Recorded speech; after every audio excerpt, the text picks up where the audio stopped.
In this video, I'm going to show you how to create a WordPress post. And to do that, we need to log into the dashboard area, which I've already done. And if you've never done this before, then up here in the browser's address bar, you want to put in the URL to your WordPress installation, followed by a /wp-admin,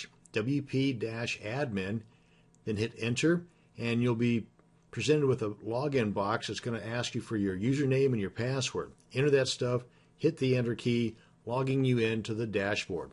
Once here, you want to come on over here to the left and hover over posts, and you'll get this flyout where you can see the all post page, and that's just a list of all the posts that you've already published or have in draft mode or are scheduled to be published in a future date. You can also see and manage the different categories and tags, which are just additional tools to help keep your post organized. And of course, you can add new posts by clicking on, you guessed it, add new. And you can also get to the new post page by hovering over the word new up here in the admin bar and then clicking on post. Now the first thing you want to do is enter a title to your post, and then you can go on down here and enter the content, and ideally the title should be keyword rich, and that'll help you when it comes to search engine optimization. And once you enter the title up here and you click outside of that box, WordPress is going to go ahead and generate the URL or the slug to that post. And if at any time in the future